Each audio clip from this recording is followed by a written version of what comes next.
I feel like everyone asked that question. Like, are we live yet? Are we live yet? No, we are always live. We are always live nonstop. All right, it looks like we are right now, but we are officially live. People are tuning in like crazy right now. Excited to have you guys. Yo, John, I heard this crazy perspective recently, and I want to know your thoughts on it.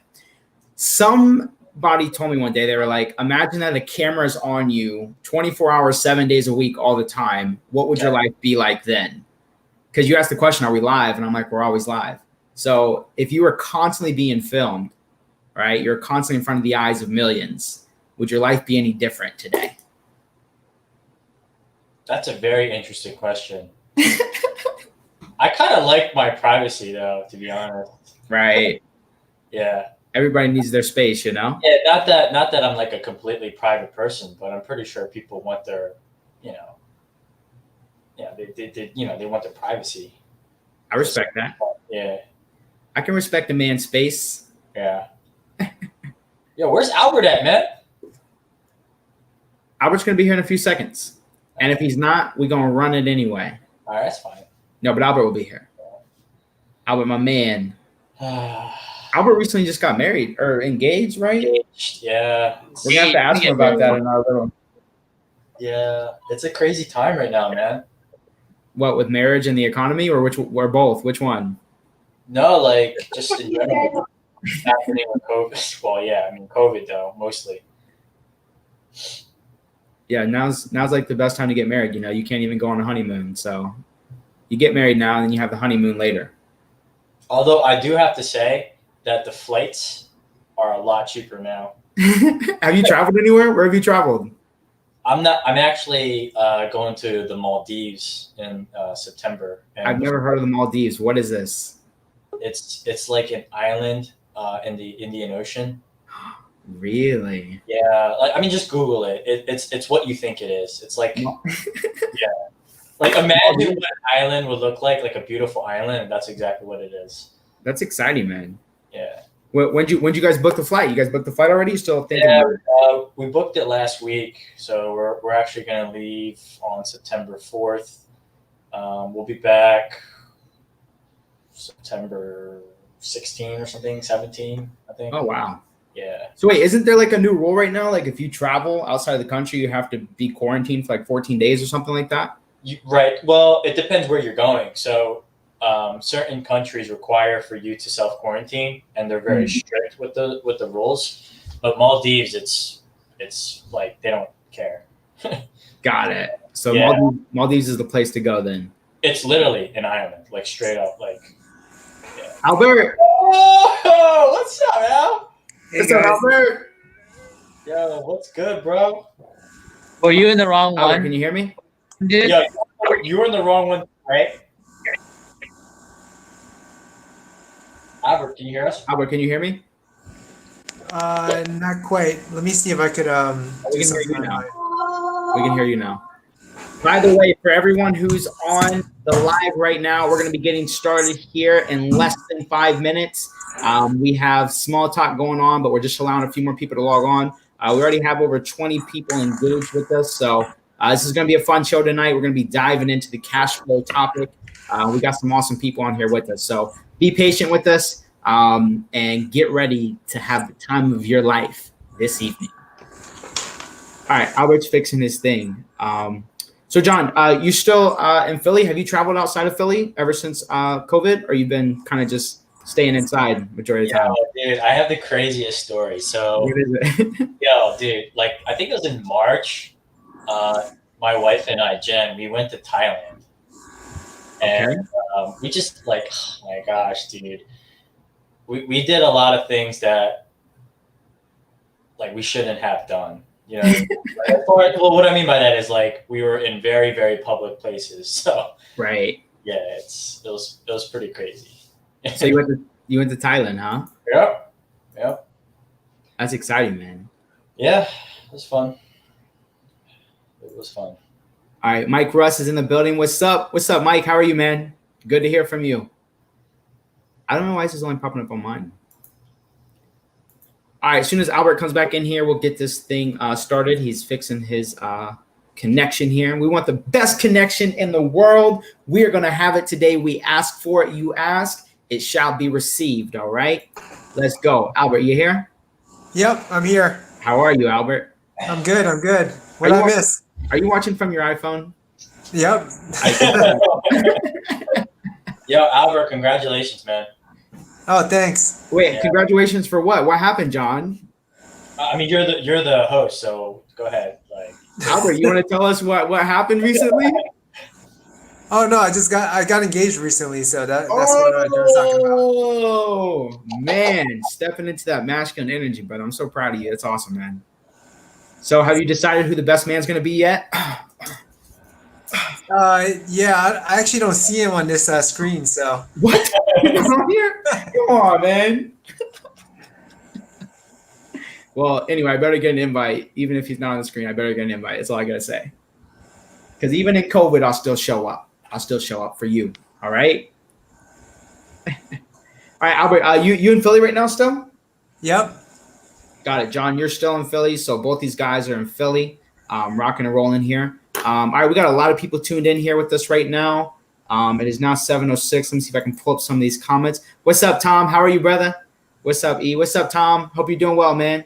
Oh, we got Tony in the building. What's up, John Lee? John Lee. Yes, sir. Tony Lee, what's good? What's up, Tony? All right, let me see. Here. All right, gentlemen. It is now 7:07. You guys ready to get this thing started? Yeah, let's do it. Yep. Let's Albert, do it. you ready? Nick, we good? Give me a thumbs up if you can hear me. All right, Nick put his thumbs up. We're good. All right, ladies and gentlemen, let's get this show on the road. If you're tuning in here with us for the first time in your life, I want to personally say thank you. And I'm ready to put on the greatest cash flow event local to Philadelphia that you've ever seen in your life. And I can only do that because I got two amazing rock stars here with me. Both these guys are dear friends of mine. I know they got a lot of experience, and they're going to be sharing with us a lot of cool information today. So real quick, my name is Elijah Barber. I do not cut hair. Actually, I do cut some people's hair that are my good friends. Barber is the last name I was granted with, and I'm grateful for it, all right? I have the opportunity to be your host today, and we are going to have some fun. Today's topic is cash flow, right? There's that statement that I'm sure everyone who's on here has heard, cash flow is king. Well, we're going to dive in tonight, and we're going to find out truly, is cash flow really king, okay? Few quick announcements and how this event is going to run. So over the next hour, we're going to have time to really be here with John and Albert and really figure out, kind of how they got started. And much more importantly than that, okay, what's going on in the markets today? There's been so many changes happening. There's so many fears that exist. There's so many predictions that are to be made. And the truth is none of us know what's going to play out in the future. But these two guys are guys that are active in the field. They're out there every single day, hustling, making deals happen. And we're excited to have them on here. But this is the Philadelphia Real Estate Investors Association. We come to you guys literally every month, and we bring you guys a different topic with different speakers. And we have people that specialize over specific topics. So today is cash flow. These two guys specialize in the cash flow area. They both have awesome portfolios. And we're going to get to dive in with them and just figure out kind of what's working, what's not working. How are they adjusting to today's markets? And in addition to that, right, we do these events a lot. So we have fix and flip events. We have wholesaling events. We have sheriff sale, foreclosure events, all different types of categories, okay? And I want to let you guys know real quick that we are a membership-based event. So for this first event, you guys are tuning in. We are, you guys get to join us, but in order to be a part of, to come back to our club and to watch more of our events, it is required that you do join our membership. So Nick Tang will be shooting you guys out an email at the end of the event, giving you the option to join the membership. What is it? You get access to all of our events. We have all these online webinars now. And whenever in-person events do come back, I have a firm belief that they will someday. I don't know when, but whenever they do, we will also be right back into the live event space. But we do a lot of events every single month. As a member, you get access to our community, which includes all of our events. We record all these events. We put them up onto a special website for our members only. You also get access to that members only website, which has wholesaling, fix and flip, buy and hold, every category you can think of. It's on that website. And in addition to that, we're also starting to host private events for our members only, which is typically like a deal night where we have people come in and pitch deals, and we'll kind of go through it together and figure out if the deal makes sense. And if it does, someone will buy it. So it's a lot of cool stuff. If you're not part of the membership, you're definitely going to want to get involved with that. Once again, Nick will be sending out an email or message to you at the end, giving you the option to sign up. If you choose to sign up today, the price is only $97. But if you wait until tomorrow, you want to try and do it online by yourself, the price is $197. So to get your $100 off discount, sign up as soon as you get the message from Nick. All right, let's do something fun here, okay? You guys have the comment section.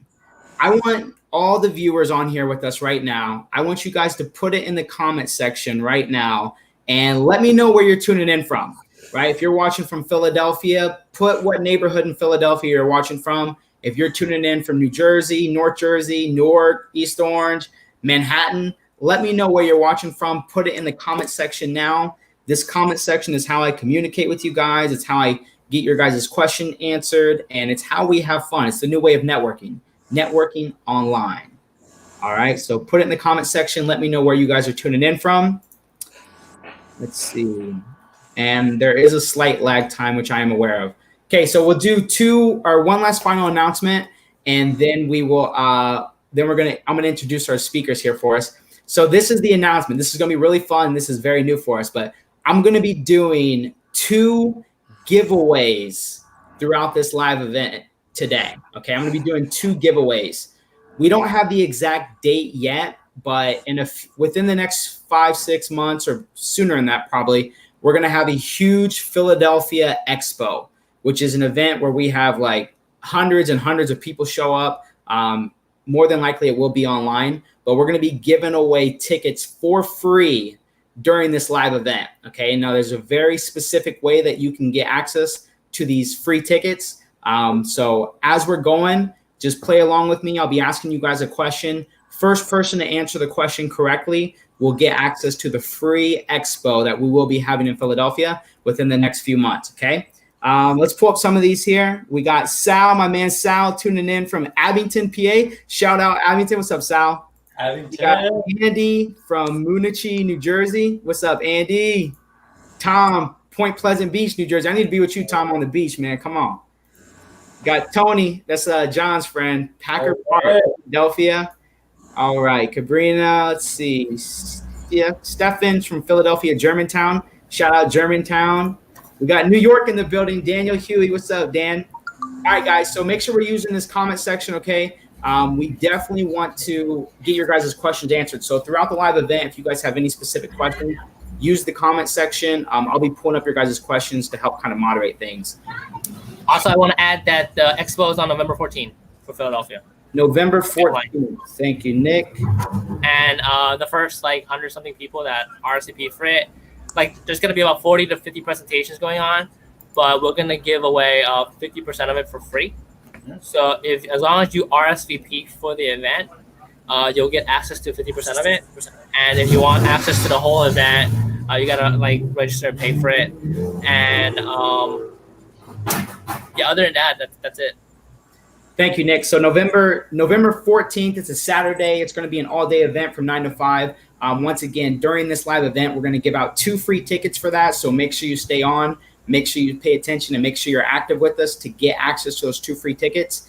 But once again, it's November 14th. That's the Philadelphia Real Estate Investors Expo. All right, so let's get in here. I want to pull this one up. So Cabrina says, congratulations to all investors in the tri-state area. She's been trying to close her first deal for the past 8 months. Albert, you want to give her some advice on this? You know, been at this for 8 months, still hasn't pulled anything off. You got any advice for that? I mean, these last couple of months have been pretty tough, mainly because everyone's expecting COVID equals discounts, so we're going to find a ton of properties, but actually the opposite has been happening. So there's less deals on the market, and at the same time, there's more buyers looking to buy the limited supply. Right. So, right now everyone's chasing the same thing, and, right now it's probably a good time to look into getting seller financing, if anything, because people just don't want to get off their price.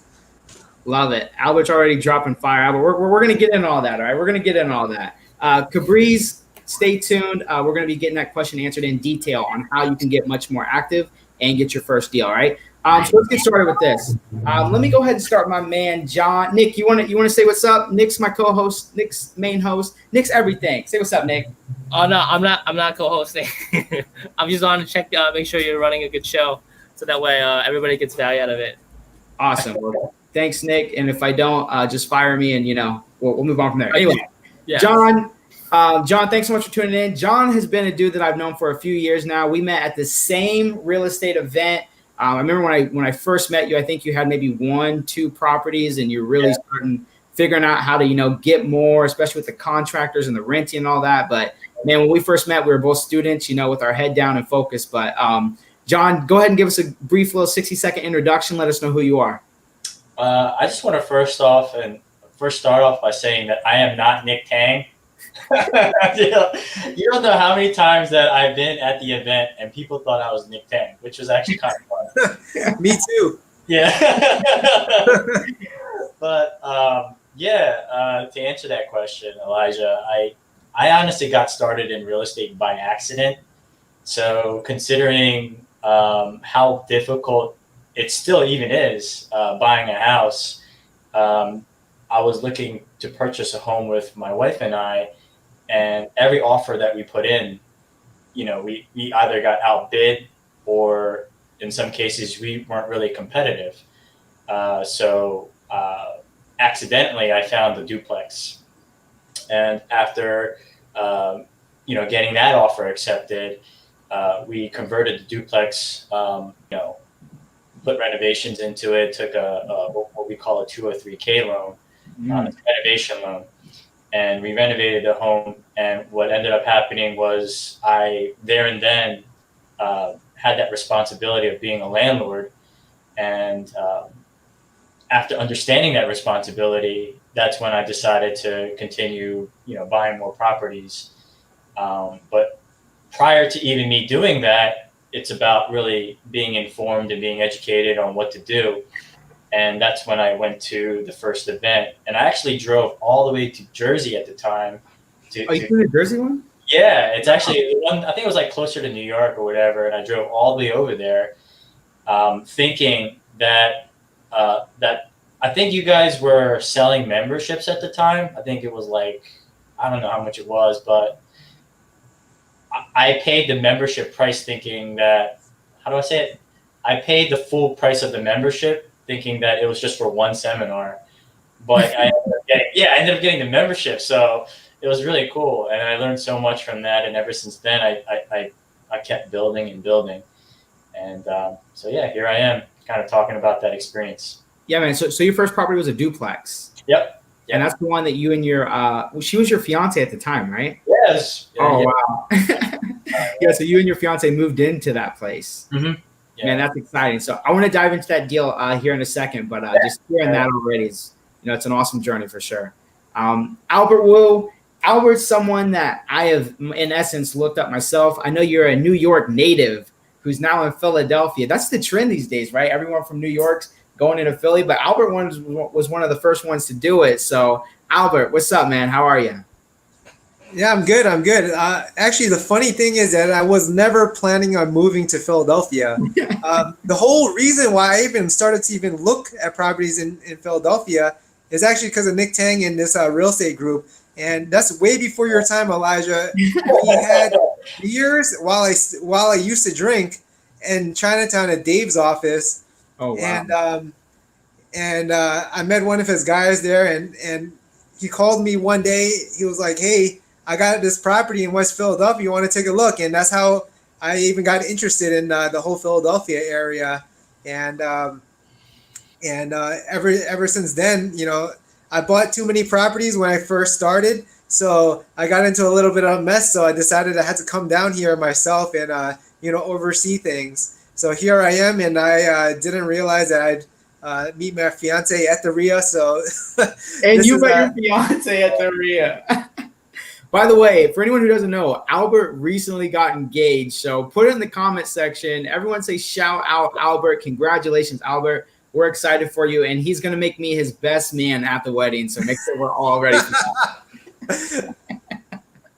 Well, Albert, I'm so excited to have you. You're definitely going to be hitting on, the out-of-state investing, as well as in addition to that, the creative financing that you guys are doing today, and really how you guys are adapting. So I'm excited to have both you guys here. Let's kind of go back here to John, because I know Albert's been in the game a lot longer than you and I have, John. But for you, that first duplex, can you kind of walk us through that? Is there any reason in particular why you chose to, buy this duplex as your first one right out the gate? The concept or theory of living in one unit and then renting out the other, the terminology is also known as house hacking. And it's actually very appealing to some, because what's happening now is that I'm actually cash flowing on the property, surprisingly. So I'm making about $200-$300 a month. For living there? Yeah, just for living in a house. So, like what people have to understand is that if they're living in a home, like a single family home with their families or with their wife or whoever, they're probably paying, anything between $1,800 to $2,500 a month. But I'm saving that. And on top of that, I'm getting like, $200 or $300 a month. So that's almost essentially a salary to some people. So what I was able to do is just have a really good start. That's the best way to put it. And, to a certain extent, I am pretty frugal. So I was able to save enough money to eventually start getting into other deals, which were single family homes. I love it. And so the first one being the duplex, I remember you said something about a 203K loan. Right. First and foremost, for anyone who doesn't know, what is that? Yeah, so a 203K loan is also known as a renovation loan. So a lot of people are afraid or don't even know what that is. But the way it works is when you look at a house and if it's not in good condition and if it needs renovation, what the mortgage company is willing to do is they actually allow you to take a contractor to fix the home and actually, put it in the condition where it should be, and then they'll roll over actually all the renovations inside your mortgage. So that's exactly what I did. And it was very, very interesting because I'm in a prominent area in Jenkintown. That's where I live. And I was able to outbid a lot of other investors at the time because I was actually going to live in the property. So that's also another advantage of doing a 203K loan, because if you're bidding on properties or whatnot, if you're an owner occupant, you actually have an advantage, like a legal advantage if you're buying like a foreclosed home, which I did. And actually, I'm interviewing in the home that I did. Yeah, you're still there. It's making we said $200 a month right now. How long have you owned the building? How long did you ask? Yeah, so I think I owned it for like 2 or 3 years now. So wow. Yeah. That's great, man. You're getting paid to live where you want to live. Exactly. You can't beat it. It's awesome. Now, John, with the 203K loan, do you have to have like a special contractor to be able to take on a project like that? Or what was the contracting price in terms of finding a contractor for that project? Yeah, so the contractor does need to be vetted, obviously. So it needs to be a qualified contractor. And one of the things that a lot of people have to understand is that the contractor also has to have enough money to upfront the work that's being done at the home. So I know a lot of people are used to paying the contractor upfront, but in reality, it's vice versa. The contractor has to be able to pay for all the work, and then after the work is completed, then they get paid by the mortgage company. So a contractor has to front the whole entire job. Is that correct? Pretty much, more or less, yes. Which means that they really need to know how to manage their money, for sure. And normally, those are the types of contractors that are pretty good at what they're doing because they have the capital to do it. That makes so much sense. And so how did you find this contractor on your first deal ever? Full disclosure, I will not recommend my contractor. And that's the beautiful thing about experiencing with everything about real estate. Like he really did a crappy job. It wasn't terrible, but it wasn't great either. So I got my contractor actually from the mortgage company, where they had a bunch of names that or like contractors that were used in the area. So I just decided to say, hey, let's just give this one a try. And me not knowing any better, and literally this is my first experience with not just being a real estate investor, but literally buying a house. I've never bought a house before. You have to keep in mind, I've never bought a house in my entire life. So everything was new to me. And it was just one hell of an experience, I'll tell you that much. So for you, you were speaking with the mortgage company. You're like, hey, I got this property I want to buy. Right. It needs work, and you guys can do this 203K loan for me. And so you just asked them if they had any qualified contractors that could, in essence, do it. Right. And go ahead. My bad. I didn't mean to cut you off, but I also did take the liberty to try to get other contractors for bids, right? And I decided to go with the one that had the lowest bid, like the cheapest. The cheapest guy. You were the cheapest guy, John. So that was like, guys, if I could tell anyone, don't always go for the lowest bid. That's like probably the worst mistake that I ever made. So it's just, but I will never trade it for the world, because at the end of the day, it was a really good experience for me to have, that kind of so-called pain, right? Of dealing with a, not so great of a contractor. I love that, man. Yeah, those lessons, I'm sure they carried you, over the next 2 years, big time, huh? Yeah, for sure. I love it. All right, guys, I'm going to review a few things, hit on my gold nuggets, and then we're going to go to Albert. All right, it's time for the giveaway. Okay, we're doing our first ever giveaway. This is live. Okay, so here's for one free ticket to the Philadelphia Expo on November 14th. I want you to put it in the comment section right now. First person to put it gets it. How many units was John's first property ever? How many units? First person to put it in there gets the free Philadelphia Expo ticket. Let's see it. Let me hit my gold nuggets. So for me, I love the fact that you asked for referrals. When you ask for a referral, or because you asked for a referral, sorry, I'm trying to multitask. All right, Tom got it. Tom said 2. It was a 2-unit building, correct. Tom, shoot me a message. I'm going to send you the information for the free Philadelphia Expo ticket. All right, gold nuggets. So for me, what happened? Jin just missed it. Wait, that's your wife, isn't it? No, that's Jin Moon. Oh, I know Jin. Okay, yeah, my bad, Jin. All right. So for me, the big thing there was the referral, right? The fact that you reach out to the mortgage lender and you're like, hey, I don't have a contractor. Do you know of anyone? Now, you said that, you went with the cheapest guy, which was a lesson learned. But I think it's so important to not be afraid to ask for those referrals, right. And really just build a Rolodex of those type of people. All right, guys. Tom won that. So, Tom, shoot me a message. I'll send you the information. We're going to be doing one more free giveaway later on, so stay tuned. All right, let's go over here to Mr. Albert. Albert, so in the beginning, right, you were investing in Philadelphia from New York City. Is that correct? Yep. Where were you out of in New York? What area in New York? I was out of Queens. Ooh, Queens. I like it. All right, so talk to me about like one of the first properties. I know you said that you met a friend and he was talking to you about a duplex in West Philly. Talk to me about that process of, like hearing this information and then looking into it and then making the decision to do something over here.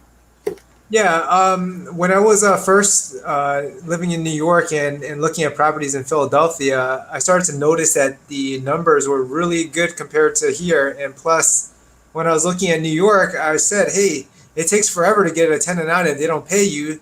And in Philadelphia, it only takes you 3 months. So I was like, I'd be stupid not to invest in Philadelphia. So my first deal was actually buying a property, single family house. And when I got under contract, I went to the closing table. The craziest thing was, like, I didn't know how much people charge for wholesale fees, and I looked at it. I was like, man, this guy's getting paid like 10 grand. Did I like get suckered? Like I bought this 30 grand house, and he's like probably like 10 or 20, like 20K of rehab. And I'm paying this guy 10K like for wholesale fees. I'm like, something's up with that, and sure enough, it was just the way the market was back then. There was so much supply, and plus, putting a little bit of rehab actually made the house go up to 100K on the refi appraisal.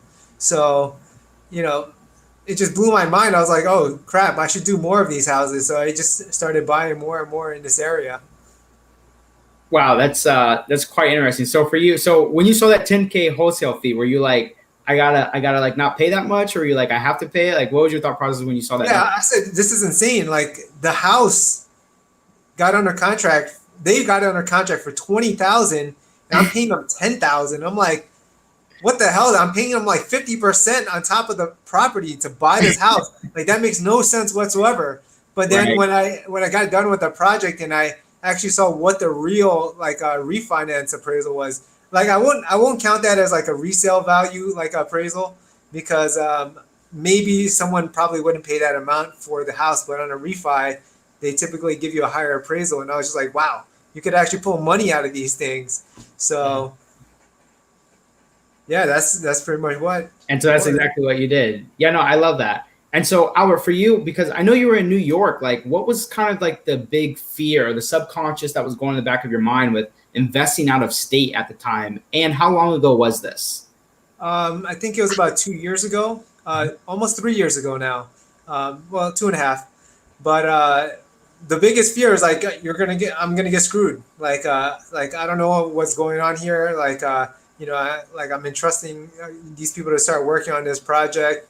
They could totally screw me. Like that's definitely the case, and it's definitely a possibility.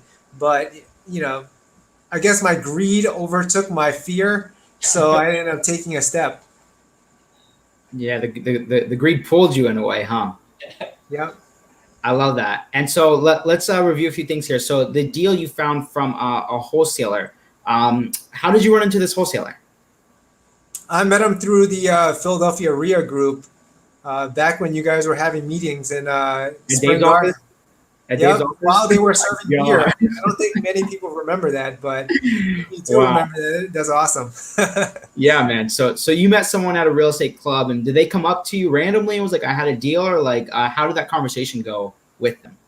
Well, I mean, they called me up and said, hey, look, I know you're buying cash flow stuff, and they presented me some deal that was like outrageous, and I was just like, this deal freaking rocks. It was for like something on Grays Ferry Avenue, and it was like 200K for an entire building. And I was like, I'll buy that right away, lock it up under contract. But then he was like, we found out that it was a lease, and I was like, all right, I like that deal, but what else you have? Right. And he's like, hey, look, I actually have some residential houses for you to take a look at out in West Philadelphia. And I'm like, where's that? So I actually, took the leap. I started to drive out there to take a look at a couple of properties. We made some offers, and we ended up buying a few. Man, that's awesome. And so I remember you talked about, getting screwed, and based off your experience, who's like one of the, of course, a lot of people can, mess up your process, but would you agree that contractors is probably one of the bigger challenges to the business? Well, I mean, the thing is that like the reason why I had problems with contractors is because I didn't want to pay, contractors prices. So I was like trying to find ways to shortcut the whole process and rigmarole, and like find ways to like save money on materials, etc. But after I started to look at how much time I was investing, I said, it doesn't pay for me to be a contractor. It actually pays for me to actually, do deals, find more properties, and leave the contracting to contractors. I mean, I thought about it because the amount of time it took me to do my own rehab far exceeded what it would have taken one of my contractors. So I was like, all right, look, on paper it was more money in the front end, but in the long run, my long-term goal is not to become a contractor. Maybe unless, that's something, if I buy like 100 units or something, maybe I might start my own contracting company. But at this point, it doesn't make any sense. I was doing the math. I was like, why am I wasting my time and energy? And, I was like trying to do the cheapest, get the best deals on rehabs for the lowest amount of money. But then I was just like, okay, what am I trying to achieve? And I wasn't keeping that in mind. And, as I was going through this entire process, I said, all right, like, what is it that I'm actually looking to do? And, I had already had a couple of properties at the time. And some properties I did lipstick rehab. Some properties I did, I hired a contractor and they did it. And then I had another contractor do a fully decked out gut rehab. And, I start to look at all three of these properties. Lipstick rehabs, they're fine. They're like nothing like too hard about it. Like just slap on some lipstick, collect some great rent, and you just keep it a little bit up to date. But then like the second one was where I did like, medium-sized rehabs and like, I had all kinds of crazy contractors in between this period. So, those properties, like I'm acutely aware of which ones they are. I'm constantly getting work order calls. Like I constantly have to go back to fix them. It didn't make any sense. And the last type was the gut rehabs where like I did everything. And, like I got to like look at, where am I putting these things? What's going to be desirable for a tenant? Like, and, see like what kind of ambiance I want to create in the property. And those properties, like I rented out the fastest, although the return is less than my lipstick rehabs, the callbacks, the amount of repairs that I have to pay on those properties is the least. So in the long term, I mean, it's actually costing me the least money because on the lipstick rehabs, I'm constantly shelling out money. And it's ridiculous how much money I'm shelling out on lipstick rehabs to do repairs. And people are like, you're making crazy amounts of money. No, I have to spend all that money repairing your house. 100%. So I said, screw that. Let me just go do, full gut renovations and, make multifamily properties in Philadelphia. Now, Albert, for your beginning few properties, how are you financing these things in the beginning? I was finding, I didn't really have super crazy amounts of money, so I had to partner with somebody. So the person I was looking for needed to have, credit because once we were done with the project, we have to get a refinance, and also someone who's got a little bit of cash. So I got a private lender to kind of like come in to lend me the funds, and then we partnered up after we refinance a property. Got it. So basically, I wasn't using any of my credit because I didn't have a W-2 income. I didn't have anything you would consider like, underwritable by any kind of banks. So I said, all right, cool. I need to get somebody to do that for me. And that person they used their, financials and they provided the funds to do the first couple of properties. And that's how I started out. I love that. So for you, you were looking at what you were missing, which was the credit and maybe, of course, the capital that was needed for whatever renovations and possibly the purchase as well. And you figured out how to find someone who had those things and you would just take care of everything else. Yep, pretty much. Man, secret sauce is given. All right, I want to hit on my gold nugget from Albert, and then we're going to kind of dive in deep here because I have a lot of questions for you guys, and we got another 30, 45 minutes together. So my gold nugget that I took away from you, Albert, was the fact of understanding what the product is today and understanding what it's going to be. And so you said for the full gut rehabs, which means you were doing new plumbing, electrical, kitchens, bathroom, painting floors, you were redoing everything. You had less maintenance calls for those versus the lipsticks, which for you, like what's a typical lipstick? Is it like just paint? Is it just floors? Like what's a typical lipstick for you? It's like keep as much stuff as possible. Sometimes they had existing tenants, so it was just kind of like just fix whatever they needed to get fixed. And it always turned out to be a lot more than just, one or two things. I kind of felt like the amount of money I spent, I should have just did a little bit of rehab when I first bought it. But, anyway. So versus the lipstick on a pigs, those things typically required a lot more maintenance. And you get a lot more maintenance calls on average on those properties. So if you're buying one of those, like cheaper houses and you're going to rent them out, just put more money aside for repairs because that's going to cost you. And if you don't have money for when that for example, boiler goes out, especially if a steam heat. Oh my God, it's so expensive. You know, like one, you know, it's like all right, $1,100, and then like I'm like, once this person moves out, I'm gonna renovate it, and I spent $1,500 on this, you know, steam heating system. Like, it doesn't make any damn sense. So, you know, it's kind of like you got to keep things running so that, you know, the tenant is happy and that you meet the habitability standards for them, and, you know, keep it running. Man, that's such an important note right there. I love that. All right, guys, let's transition here. So let's go back to John for a minute. You know, one of the big topics today is kind of, we're going to cover a few things here over these next few minutes, you know, such as the market and the economy and where things are going. But I just want to hear your perspective, John. What's some of your secret ninja ways to source deals in today's market? What do you mean by sourcing deals? Yeah, like finding cash flow properties to buy. Like what are some good strategies that you guys are doing today to do that?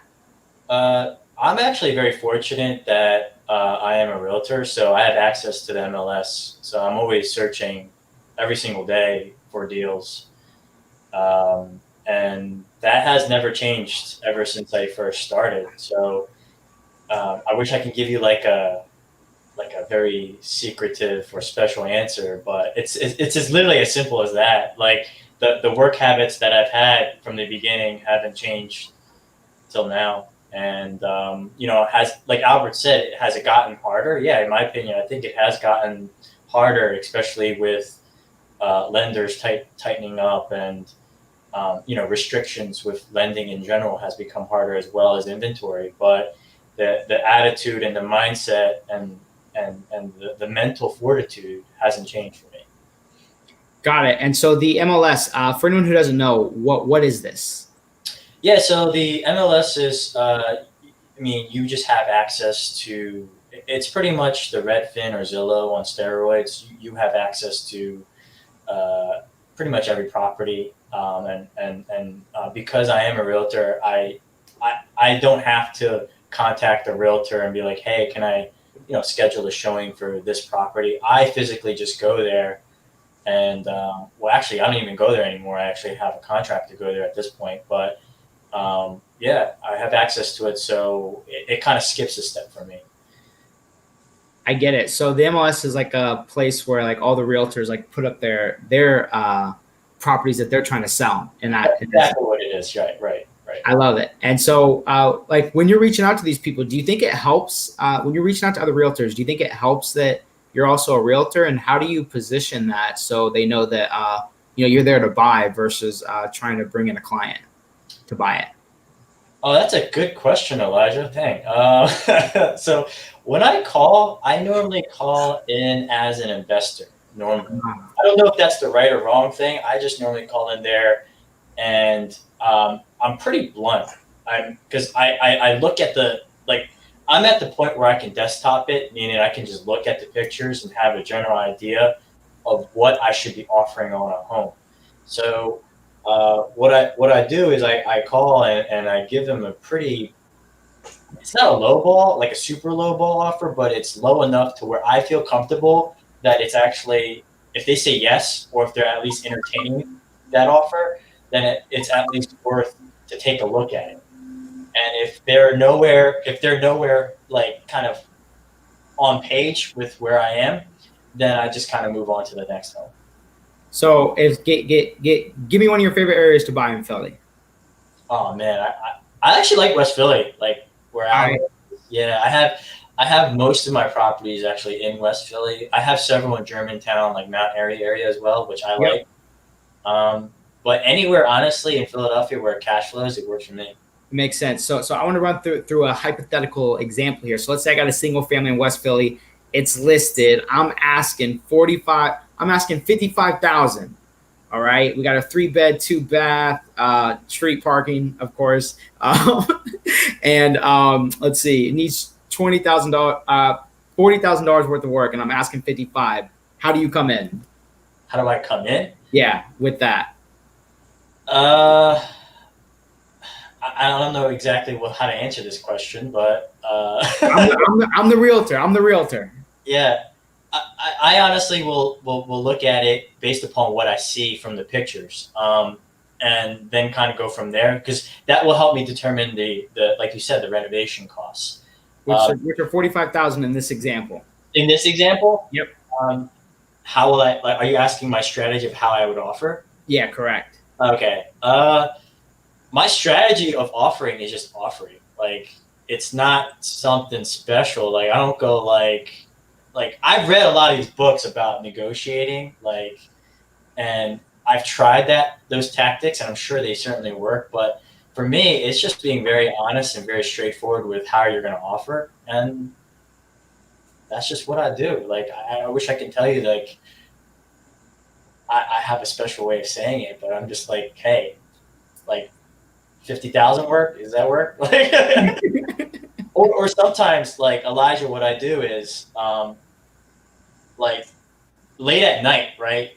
So another thing that I do is late at night, I know it's kind of informal for me to call someone, but I don't want to forget to offer on a home.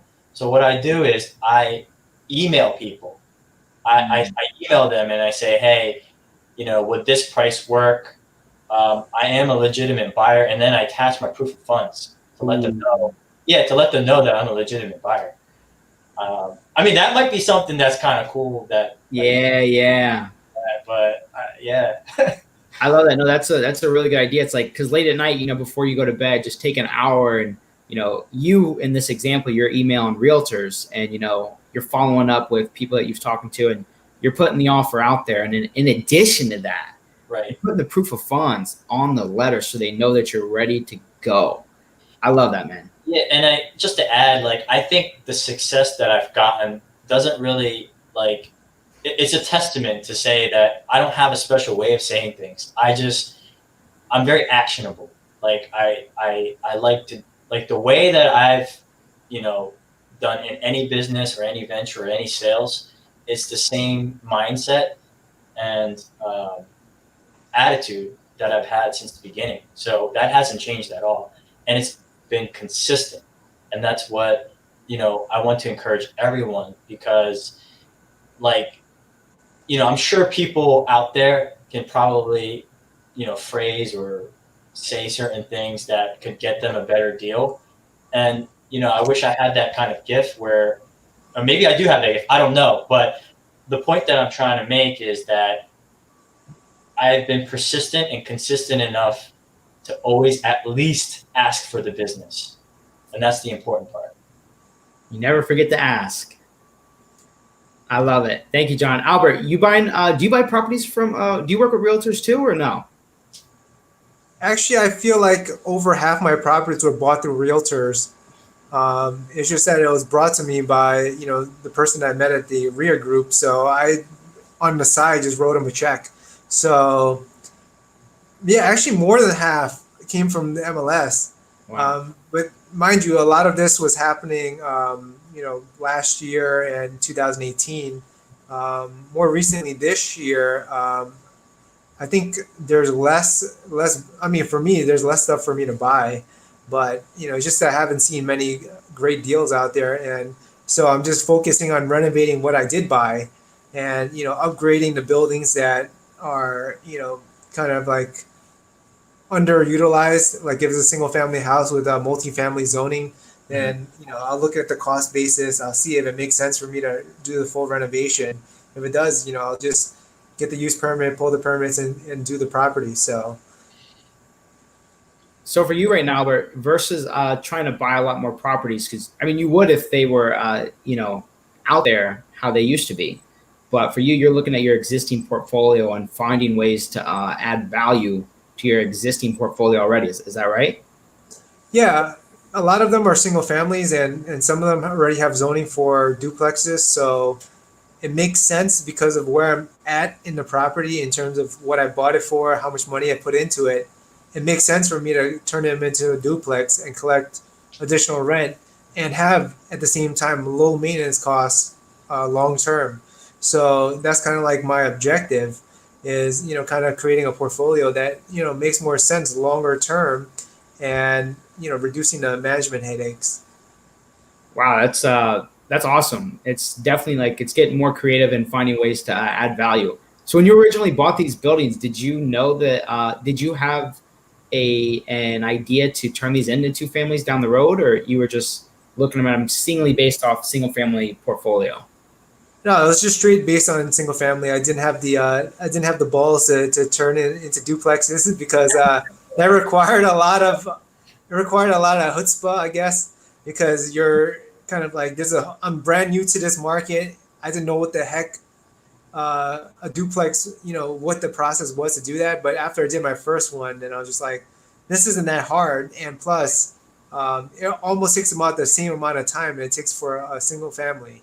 So, just like, all right, permitting process still the same, all this stuff is still the same. It just costs a little bit more because there's certain requirements in doing a duplex that you don't have in a single family. So that's pretty much it. I mean, yeah. Yeah, that makes a lot of sense. I like that. And so let me ask you, Albert, because you're someone who, in essence, already has some cash flow coming in, quite a bit of cash flow coming in. I mean, we're still on the sourcing deals aspect of things. We're going to get to the economy here in a second, but in terms of sourcing deals, is it still a good idea to constantly be looking today, or does it make more sense just to kind of look into other things at this time with where everything's at? No, I think there's tremendous opportunities. It's just I haven't been pursuing them. And plus, like most of the times whenever I'm on a construction project, I always talk to the neighbors, like no matter what. Like for some reason, when I first came to Philadelphia, I felt like it was really weird for me to start talking to people.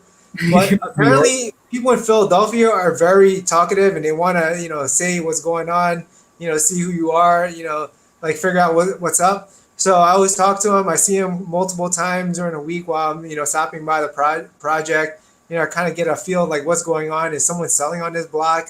That's kind of like I'm working leads actually right now because there's properties on certain blocks that I'm rehabbing.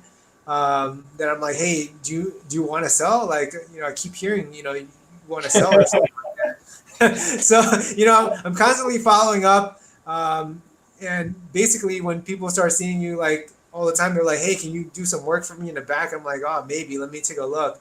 So it's like, why are you trying to do work on this house? It's like, oh yeah, I want to make it look better so I could sell it. It's like, you don't need to make it look better. You could just sell it right as is, right. But I mean, a lot of it is just going out there, talking to people because you never know. I mean, right now I'm just planting a lot of seeds in the neighborhoods that I'm in, and people constantly see me. So it's not like I'm a fly-by-night kind of person. So yeah, that's great because then people know that if you're there today and you're there tomorrow, you'll probably be there the next day. Right. So are you just knocking on like random people's doors, or these people where their house looks like it's kind of beat up, or like are you just talking to anyone in the neighborhood? Like how do you do that? I mean, I talk to people frequently on the block. Especially if it's a block that I don't feel like I'm going to get killed by a neighbor. Well, I mean, some blocks are a little bit more, how do I say this? Some blocks are a little bit tougher. Yeah. I typically don't talk to people in those blocks. It's just, I don't know, it's just some vibe thing. But then if the vibe of the block is kind of nice and kind of like, friendlier, then I'll talk to everybody on the block. And I mean, I've even trimmed people's weeds so my property looks better. Like I've taken care of people's lawns. I've, had like I just put gravel in someone's front yard so they will stop growing weeds. Oh, and wow. So that way my property is not next to a property with weeds. So, part of the process of, what I look at as rehabbing is actually not just my property, it's everybody's property around me. So in the area. That also, then neighbors are a little bit more friendlier to you because you're helping them out. Man, Albert, I think you hit on something awesome there because it's like opportunity always exists, and it's our job as deal makers to go out there and make it happen. And if that means knocking on the neighbors' doors, go knock on the doors. Talk to people that are walking in the street. I mean, is the question as simple as like, hey, are you interested in selling? Is that a common question that you would ask these people? Well, that's not the primary thing. I'm just talking to people and I'm like, hey, what's going on with this house over there? And like everybody knows everybody's business in the area. So They're like, oh, that person, I know who owns that house. It's been an eyesore, has been vacant. Talk to this lady, a couple doors down. Actually, that's how I bought a house last year for like 35 grand in West Philly. This neighbor was like, I don't want to live next to this vacant house. It's like, the owner, she lives, a couple doors down. Why didn't you go talk to her? So I walked down to the neighbor's door and I was like, hey, are you selling this place? It's like, yeah, I want to sell it, but I can't. So, we worked out a deal, and then that's how I ended up doing the deal. That's awesome, man. All right, so I want to transition here into kind of the criteria. And I want to know real quickly, John, let's start with John here. John, what was your criteria when you first got started in terms of, hey, I'm looking at this cash flow opportunity here. How do I know that it's a good opportunity? When you first got started, what were those numbers like? Tactical numbers. Wow. When I first, the first deal that I did was obviously my duplex. And I based it upon a book I read from Bigger Pockets. And I read the book from cover to cover. And then I read all these other books. And more or less, as long as you're the rule of thumb was that as long as you're cash flowing roughly about give or take $200 to $300 a door after expenses, maintenance, and what we call capital expenditures. So that would be the roof and stuff like that. Then in most cases you should be in the clear because you would have a certain percentage, which would be a pretty good percentage for you to cash flow. And to make a long story short, that's what I did initially. But then after coming to the seminar that you guys are holding in New Jersey, I never heard about hard money or private money. All I knew about was conventional mortgages, right? All I had in my mind was that you needed 20% down to buy a house, and that's the only way you can finance a real estate deal. And because I didn't come from an area where I didn't come from money, I thought that was, in my mind, the only way you can finance a deal. So ever since going to the event that you guys hosted, my mind was blown away, because now you're leveraging hard money, you're leveraging private money, and my mindset now shifted to what I call cash on cash rate of return. So it's how much money are you upfronting, and in return, how much are you getting back? So if you had to equate what cash on cash rate of return is, it's very similar to what you would, potentially could get in the stock market.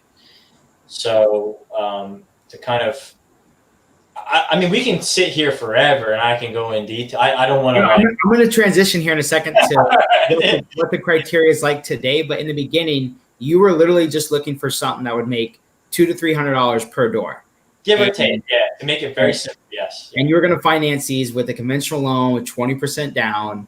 If it needed work, you would do a little bit, right? Does that sound accurate? Yeah, and even at that very time, I thought I was a genius, by thinking that, I'm going to leverage the FHA loan and put 3.5% down. And I thought that, I was a genius because I was using a 2 or 3K loan that not a lot of people knew about. So there was a sense of pride that I had initially, that I thought I already knew everything about the game, because my initial plan was to buy the FHA home, live in the home for a couple of years, refinance, and then buy another home and then live in and then you can technically repeat that process. Right.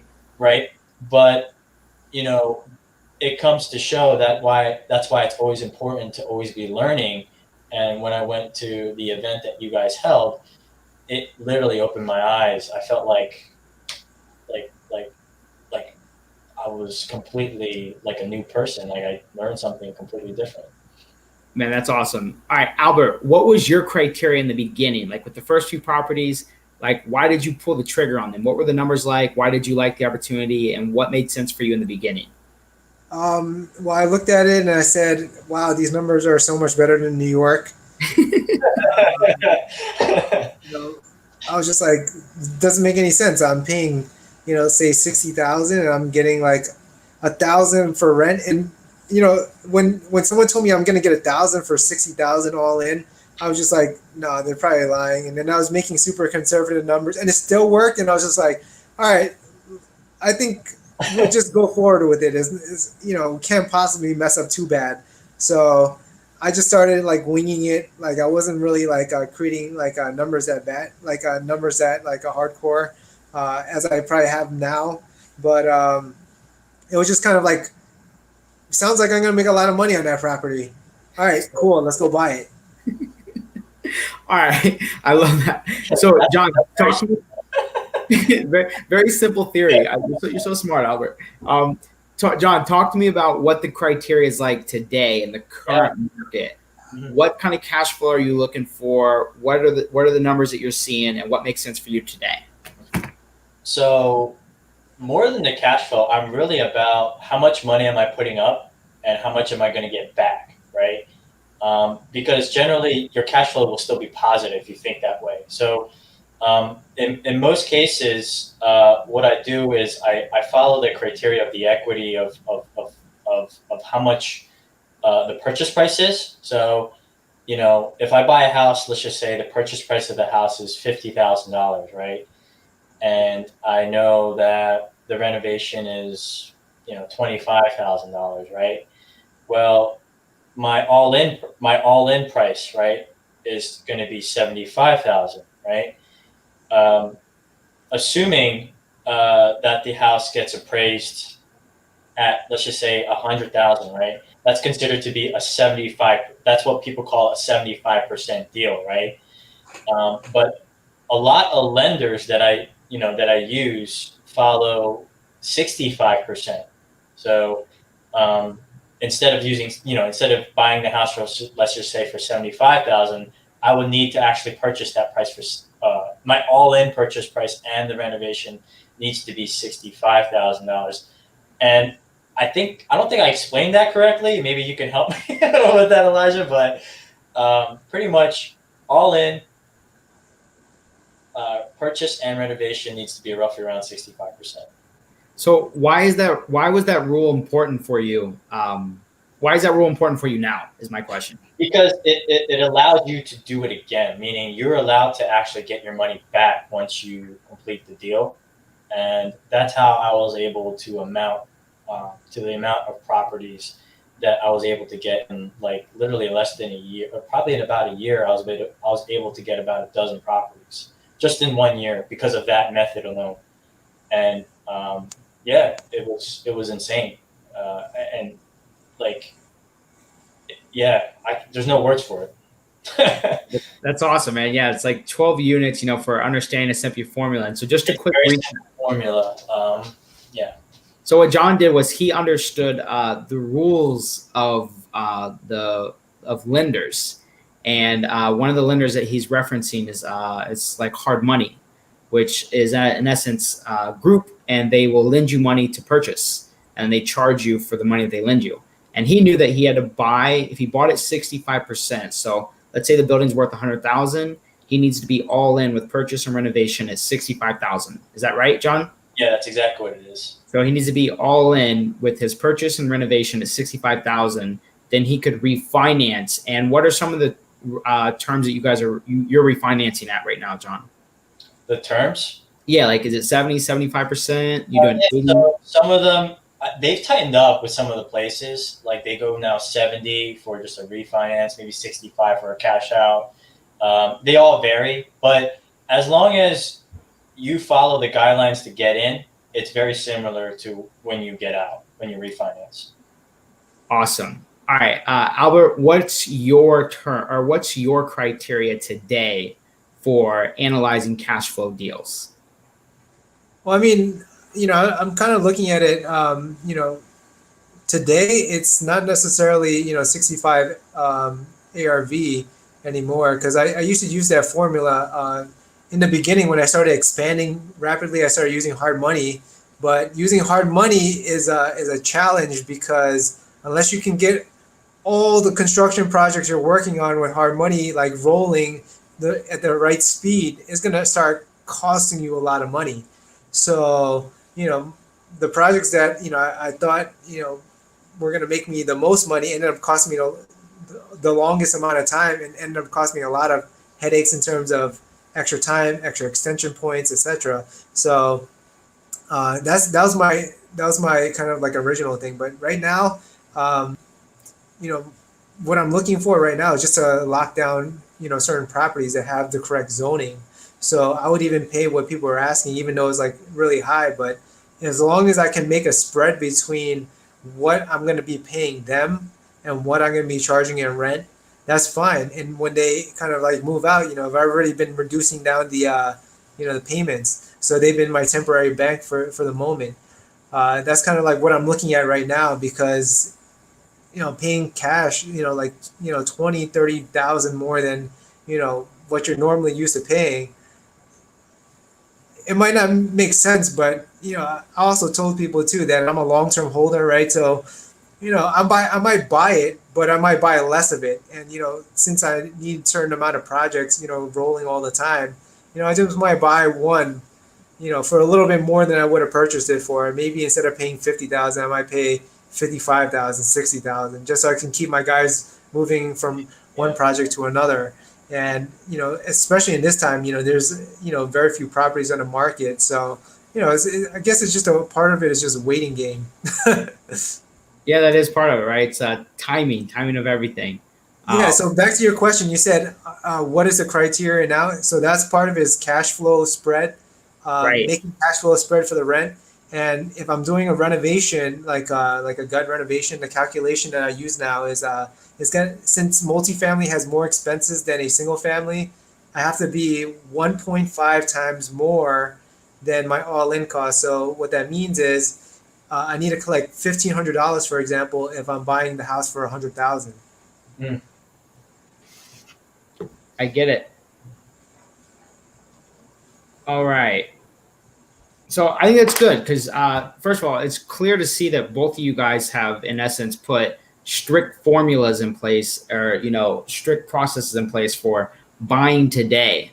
And I'm sure that has a lot to do with some horror stories that you guys have over the past. And so this is going to be one of my last questions before we kind of get into the economy a little bit.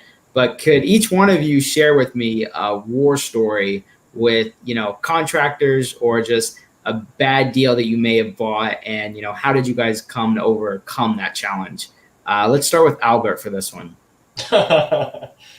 Oh man, challenges. I can think of, like, I can look at almost every single property on my list. Only a very few had no challenges. I think almost every property that I did a rehab on had some kind of challenge. Give me an example. Give me one. Opening up a wall and then, oh my God, like there's nothing here. Like this is, we got to spend more money. Oh, Albert, you should probably take off these old moldings on his house, because if we put up sheetrock, it won't look right.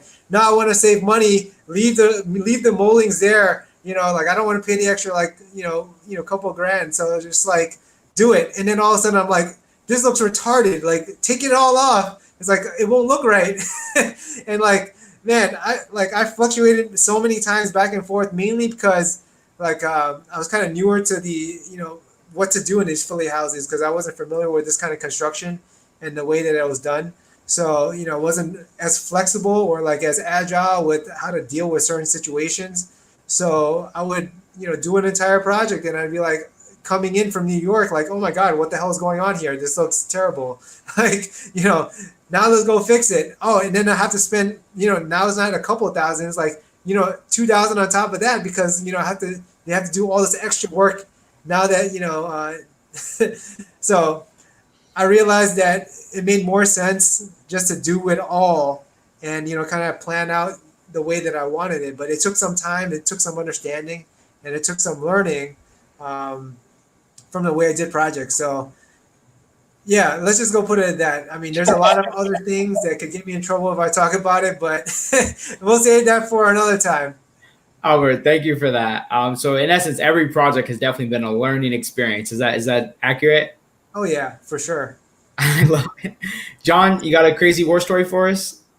I don't think I have anything that's extraordinary as far as like a crazy horror story, but I can definitely agree with Albert. Every property that I ever renovated, I've definitely learned like something. Like there's very rare instances where everything just works out the way that you want it to, right? So one of the things that a lot of people have to have is that understanding that things happen, right? So um, outside of even my first property, the one that I'm living in right now, the first actual investment that I made in Philadelphia, I think I went over like $15,000 over $15,000 over like the budget. Yeah. And that was just me, again, not knowing exactly what to really look for when repairs need to be made. So, you know, again, these are all experiences that you just learn, but you're only going to be a fool if you don't actually learn from them, because you know, again, it will like if you make that same mistake again, then that's really going to cost you in the long run. Yeah, well, big time. So it sounds like for both of you guys, it's really the contracting aspect, So I want to know, like, especially everyone on here, regardless if we're new or we have some experience in the Philly market, what's kind of, how is how is it when it comes to hiring contractors? What's your process like for selecting good quality people to work with in the Philly markets? Sorry, John. Oh, okay. All right. So I was actually very fortunate to meet my contractor because he was cousins with friends of mine in high school. So he also went to the same high school as I did. He's just a little younger than I am. And yeah, like through building a relationship with him, there was actually some form or level of trust. And one of the things that I learned, especially from a lot of like people that have been in the game for a long time, you don't have to necessarily be the smartest real estate investor. You don't have to know exactly everything, but if your contractor takes your money, that could set you back for a very long time, especially with renovations. So that is probably one of the more important things when you're in the game, especially in the rental game. So for you as a high school buddy, so we all need to go back and talk to our high school buddies and see if we can find someone. Yeah, networking. It's all about that. Like I honestly work based upon people who I feel comfortable working with and building. I will take my team, I'll take my squad as far as they want to go, because I am truly a person of what's the word for it? Intuition. Not intuition, but like your type. Like you're like I'm very loyal. That's the best way. I respect a lot of loyalty from people, and even for myself. That's what I provide, and that was the type of relationship I wanted to build with the contractor. So it kind of worked out that way for me, and I was very fortunate. I love it, man. That's awesome. It's good to have a buddy from high school that you're still doing projects with today. That's definitely a story worth writing, telling the grandkids about, Yeah.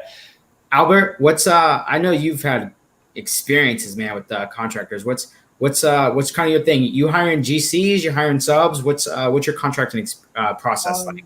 Yeah, right now, like I've kind of like looked at my whole strategy, and I'm basically I'm doing like half and half. Like I have a GC, but then he'll let me use my subs for certain parts of the gig, because I don't like certain subs that he uses, or my guys give me better pricing or whatever. So he'll let me stick in my electrician. He might let me stick in my kind of like drywall people.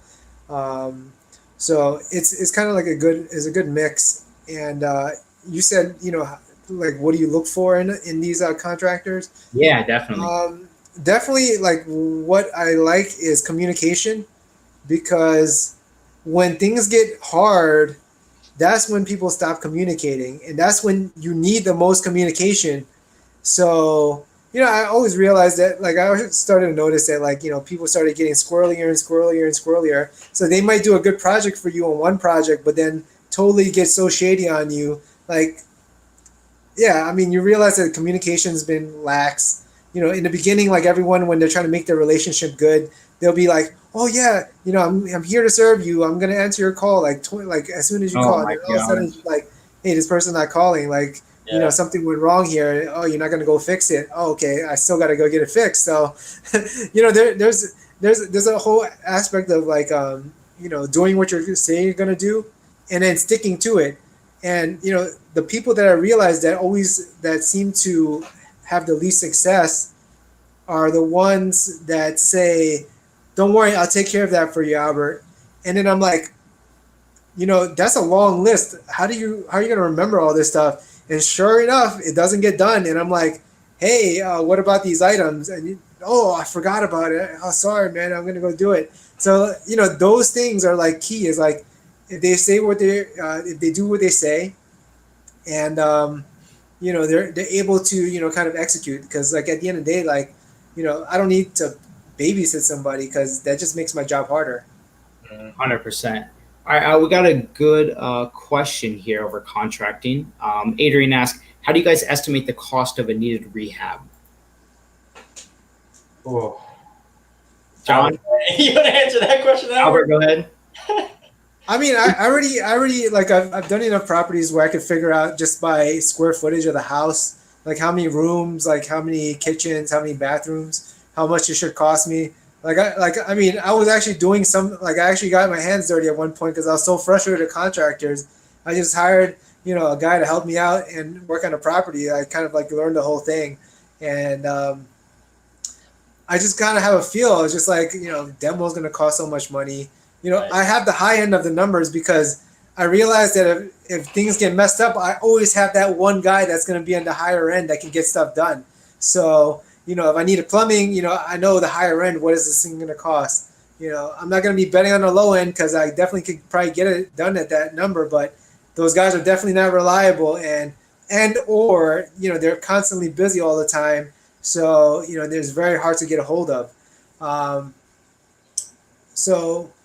Yeah, I mean that's pretty much it. I mean, like I just have a feel of what it is when I look in a property. Is there like what I'm gonna put in? Yeah, and that's go ahead, John. Yeah, I didn't mean to cut you off. It's just I kind of feel for that question because when I first started, I could never really get like a real answer. And I didn't know why I couldn't get a real answer until I actually started like doing real estate. So, I want to do my best to answer his question because like I used to get so frustrated when people used to, not that Albert's answer was bad. It's just like for a beginner, it's just like they kind of want that kind of answer, right? Like they want like a concrete answer. So right. I think there is a way where, and Elijah, I think when I first started, you guys had the superior-investors.com, right? Yep. And you guys had like the calculator, like for a medium rehab, it's like this price range. Yeah. Per square foot of the house. For like a light rehab, it's this square footage of the house. And if it's like a complete gut, then it's that. Right. I actually used to follow that. And in Philadelphia, it's actually not completely off. Like it's like relatively close. It's not 100% bulletproof, but if you want an answer, that's the best answer I can give you.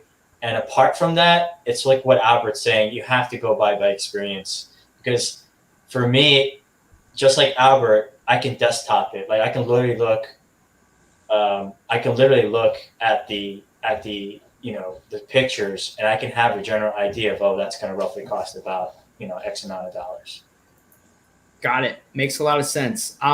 So another thing that people are really wanting to kind of know about today is financing. I remember when COVID first hit, the market's kind of like, or every lender was like, put a halt on everything. Right. And so for you guys today, what are you guys seeing, as financing options with hard money? Because I know, John, you do hard money. Albert, it sounds like you're getting a little bit more creative with your financing options. What are you guys seeing right now in the financing space when it comes to buying cash flow properties? We'll start with Albert. Yeah, the what I'm starting to see. Well, what happened was when COVID hit, I was concerned about financing. So the first call that I made during that period was to my banker, and I said, "Hey, what's going on with this COVID thing? How are you going to do things differently now?" And basically he laid out, hey, we're gonna require pay stubs from like the tenants to verify their income. We're gonna be a little bit more conservative on our appraisals. So when I started to know the rules of how they're going to go do refinances, I was like, all right, I just need to adapt my game to utilize that, and that's pretty much all it was. It was just what's the bank's rules, and then figure out how to do that, and then that's all. So when I was looking for tenants for a property and refinancing right now, I was just like, look, these people getting paid cash, and I get it, but like I can't prove it to the bank, so you can't move in. Well, I mean, it wasn't that you can't move in. It's just that like you needed to have provable income to move into my units, and that was the same case for every single one of my tenants, because I had to be able to prove to my bank that you have a job and that you can pay rent. So for you, you reached out. I know you reached out to your banker, and you're like, hey, asking him what he's seen, because he's obviously on the front lines. And so for today, what do you see with financing today? Is it back? Is it better to do creative financing? What's your thoughts on today? Well, yeah. So, during the COVID era, also speaking to hard money lenders, and I had institutional hard money lenders, which gave me rates at like 7%, 6%, or something like that, something super low. They were just totally getting out of the market, and I think they're still they're I think one of those big institutions, they just ended up not wanting to do those loans. Period. So I found out that some people were exiting, and then I found out like the hard money lender that I built a really good relationship in West Philadelphia, they were still lending, and they were still doing pretty similar rates and terms, except for I think they were just being a lot more conservative on the appraisals, and that's pretty much it. I think they were just slicing like 10% off the appraisal, which still was doable. Like I could still buy properties. I just would have to put a little bit of money down if I wanted to buy something. So, did I answer your question, or did I? Yeah, no, I mean, you're answering it because you're talking a lot about kind of what happened at the beginning of COVID.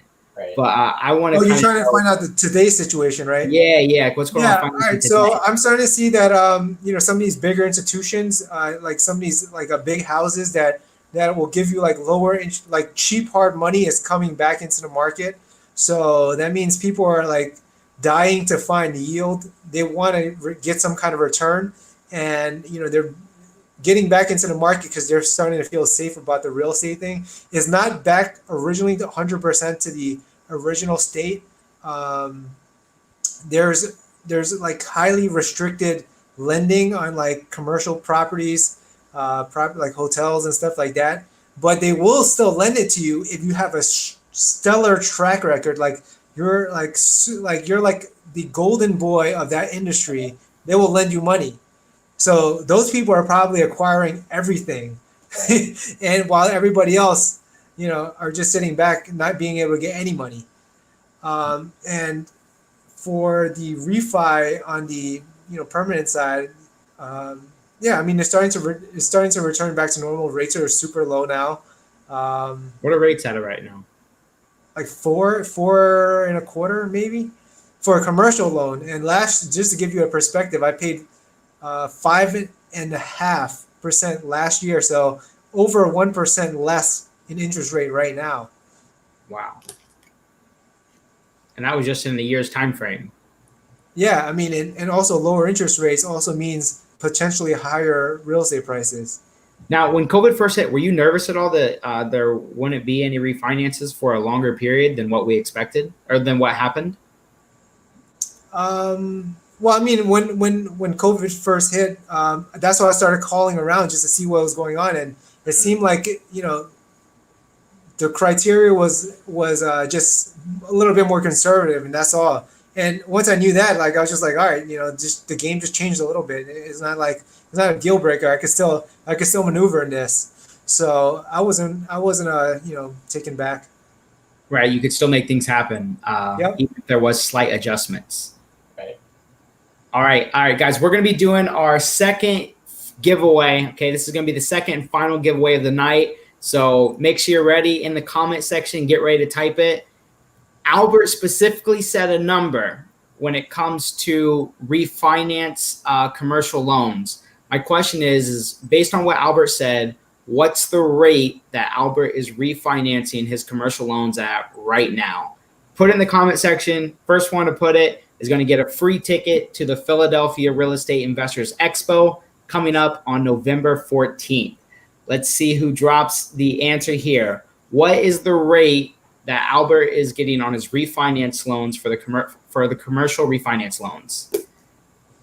Got Jen saying 4%, Jennifer 4%. It's an exact number, guys. It's an exact number. That's all I can say. Boom! Adrian in the building. 4.25. 4.25. Everyone's saying 4%, 3%, 4.5%, 1%. 4%. Adrian was spot on the money. Adrian, shoot me a message. I'm going to send you the information for the free ticket. Congratulations, Adrian, and the rest of you guys. Pay attention, all right? Okay. Let's go over here to John. John, what are you experiencing in the financing space right now? Well, before right now, I really want to go over like what happened like right when Corona hit, just for like a brief second, just so that I can kind of give you a story. I was in the middle of a process of a refinance when COVID hit, and literally it was right in underwriting, and then they decided just to pull out completely. So that wasn't the only deal I had. I actually have, even to this day, because of Corona, 3 deals that were stuck or that are currently stuck in hard money. So it put a lot of strain in my business as far as getting more properties. So if you guys ever read Rich Dad Poor Dad, the biggest question you always have to ask is how, right? Like he always talks about how can you afford it, right? Like you can't, like there's a mindset of you can't.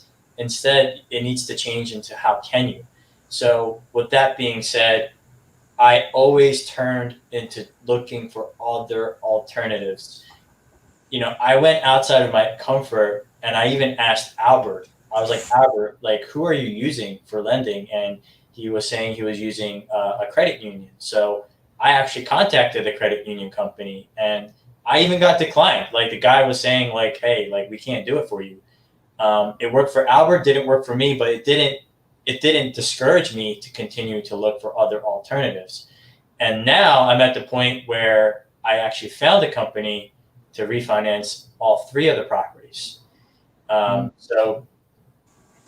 Has some of the guidelines, as Albert kind of mentioned, tightened? Yeah, it has definitely tightened, but it doesn't mean that it will prevent you from actually, completing a deal. So I'm hoping that would encourage people to continue to, search for properties. And if you do find a good deal, then go for it. I love it. Yeah, that makes a lot of sense. All right, so it's now 8:30. Let me see. Let me do these last 2 questions here. So real quick, right? When you guys are buying properties, for anyone who's new, how would you guys recommend they go about with leasing the property out? What's your guys' leasing process? For me, you want me to go? Yeah. All right. Yeah, for me, I just I realized what I'm good at and what I'm not good at, and I realized that it just wasn't worth my time to physically go to the properties, show it, and then have people kick tires, and then you'll have 10 people show up, you'll have like maybe 1 that's qualified, and maybe that 1 person doesn't even want to sign the lease. So I decide to delegate that portion, and then after that, I am, as of now, actively managing the properties, which I feel like I'm a little bit more capable of doing. But the person who is in charge of, having the leases signed and even renting the properties, he's very good at understanding the criteria that I would like to follow. Let me ask you, how did you know that he knew? Like when you first hired him, how did you know that he knew what he was doing? Well, part of that is recommendations. I'm always big on recommendations. I always ask around. I actually asked Nick, and Nick suggested, and I was like, all right, let's do it. And I always give people a chance, or at least I try. I always give people the benefit of the doubt, and I give them a chance. And in some cases, it works out. Some cases, it doesn't. But at least I give them a chance. I get it. Albert, what's your leasing process, right? Because it's like me, new investor, want to start buying properties, got the financing in place, have an idea of where to meet these contractors. But then once you buy it and get it stabilized, you got to get a tenant in there. So Right. what's your process for that? Yeah, I mean, I went through many iterations. One involved me actually starting a property management company. That was just so much work. It just made more sense to hire a property manager. But then finding the right property manager is a art in itself, because it's not as simple as like, hey, look, this person does property management. So first I was hiring a leasing agent to do the leasing for me. And then like I was just completely hands off with the process of picking tenants. I was just like, find the tenant, just whatever, just put them in the property. And then I was just like, no. Let me just have the management. I hate management company. I'm gonna just hire a management company to do it. Management company, found some tenants, and I was just like, wow, they're so good. I don't have to do any of this work. They're handling it all for me. Turned out to be like a disaster. It was just like, problems after problems, like bad communication from the management company, and also, bad communication with the tenants from the management company. So I was just like, this totally blows. And then I ended up going with two separate property managers, and they now after going through all that BS, I now have much better questions to ask, and I asked them all when I was interviewing both of them. I split my portfolio into two property management companies, and I like one a lot better than the other, but they both do a pretty good job. Although one requires a little bit more work following up. But also, like I've also had agents lease my properties, and now I'm more selective in the process. So I'm actually looking at the tenants. I'm qualifying them all the same way across the board, and the main things is you have to have some kind of provable source of income, and no evictions. Pass the background check. I don't need I don't need all kinds of crazy stuff happening inside my property. So those are the things that I take into account, and I really look strongly at the credit. I think that's the number one thing, because when I look at the credit report, it tells a story about the person, with their level of responsibility. I mean, I'm just making a guess, but if you're not paying your bills, and you've been lapsed on your bills, you're gonna be lapsing on my rent too. That's kind of like how I'm starting to think about it. And I would rather put someone who has a better credit score in for a lower cost on the rent. I'll drop their rent if they're really, really strong tenant, and I really want them to move in. I'll give them an incentive, and I'll lower the rent. So Yeah. that's just what it is. Yeah. It's between my property managers, and there's some properties that I personally pick tenants in, and usually those are properties that I fully rehab. I know that I did everything inside the property, so I'm typically getting the better tenants in the area. So in the lower income neighborhoods, are you also looking at are you looking at credit no matter what when you're selecting with section payments and cash flow? Yeah, that we'll look at credit, and we're a little bit more, I guess, lenient on the credit for those properties, because the amount of people that can qualify for a lot higher credit score is going to be very low. Mm-hmm. So, that's something I have to take into account. It's just that, depending on the neighborhood, in Kensington, you're not going to have people with stellar credit with, perfect jobs or whatever. That's probably not going to happen. And, Right. you just have to accommodate with what neighborhood you're in. And, in those neighborhoods, even in Kensington, I'm looking at, doing higher end rehabs and the stuff on the market, and looking to attract people who are, maybe, one neighborhood over, and they don't feel like that street is that bad, and they finally get all the amenities without paying a ridiculous amount for rent. I'll make the rent very attractive for them and let them have HVAC. That's one of the things that I'm starting to put into all of my properties is HVAC because the AC in the summer definitely a plus. Nice. I actually like because I have a lot of like low income area properties, like it's really hard to find extremely high credit scores. So for me, I actually look at the bank statements. So are they savers or are they spenders? It's kind of easy to tell. Like, can they like is it clear that they can afford to pay for the deposit? And the other thing you have to consider is when you look at a bank statement, you can actually see what they're spending their money on. Are they going to, wine and spirits every other day, or are they actually, like spending on things that potentially could, if it's worth their money, so to speak. So there's other ways that you can determine people's, you know, legitimacy as a tenant outside of their credit score, and you also have to see and feel just based upon how they carry themselves as a person. Are they on time for the showing? Do they seem like they are respecting everything that you have to say? So there's a lot of also uncanny abilities that you're just gonna naturally have to pick up when you're a landlord. Man, that makes sense. You guys hit a lot of killer things there because, especially like this is a people business at the end of the day. Right. And it's not that we're guessing at what, it's not that we're guessing at the future. We're in essence we're looking for the facts of the future. Right. And John's looking at the bank statements like, hey, do you have the capital to be able to afford this place? Mm-hmm. And let's say you lose your job for a period. Are you still going to be able in a position to be able to handle the rent if we do get there?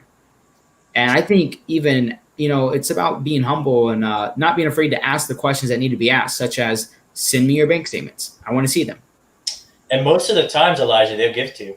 Like they have to, right? Otherwise, they're not going to get it. You really want to live in that property, and if you, as a landlord, even do a semi-decent job of just being a responsible landlord as far as renovations go, they will give it to you because you're already better than 9 out of 10 of the other landlords out there. Makes so much sense. All right, we got a question from Dan Huey. He says, do you guys rent to Section 8 tenants? Yes. Albert? You rent to Section 8, Albert?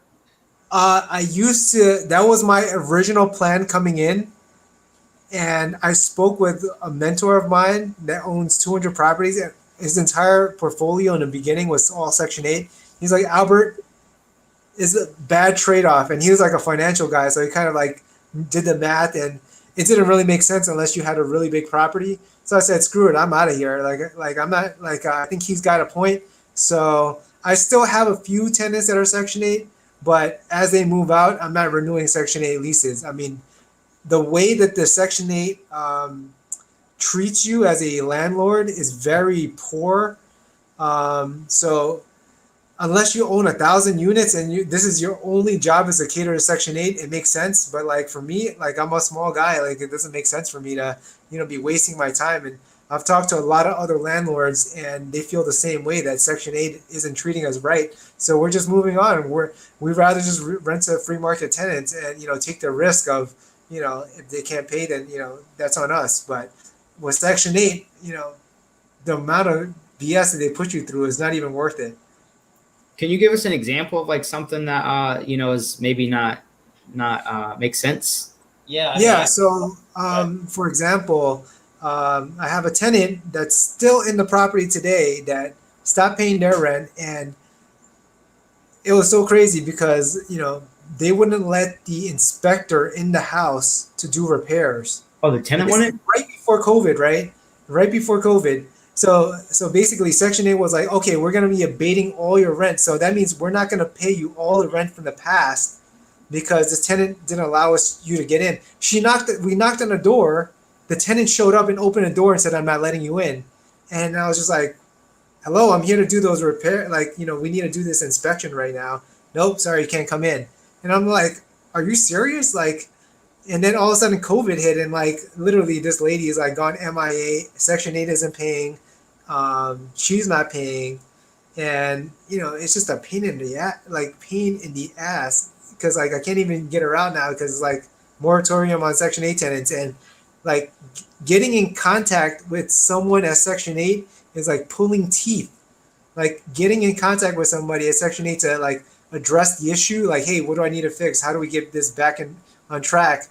Like getting back to us is like ridiculously long. So I'm like, why am I playing this stupid waiting game with you guys when I could just go somewhere else, get it rented right away, and not have to worry about like dealing with your bureaucracy? Because the bureaucracy is just making it terrible to work with. I mean, if they improve their conditions at the office, I'm sure way more landlords would like to work with them. But that's just what it is. That's my rant on Section 8. No, I appreciate that. All right, so I have my final question here, and then I want to open up to the audience. So guys, whatever questions you guys have, and I know a few of you posted questions up here already, I'm going to be pulling those up, but type your questions in the comment section. Let's get your questions answered. Any question that you have, anything that you want recovered or discussed, bring it up now. We're going to pull it up here in a few seconds. My kind of final question for you guys is, and I'd like to start with John here. What's your crazy half or your intuitive half crazy prediction over what's going to happen to the real estate markets over the next, year to 2 to 3 years? A year to 2, 3. I don't think there's going to be immediate change, in my opinion.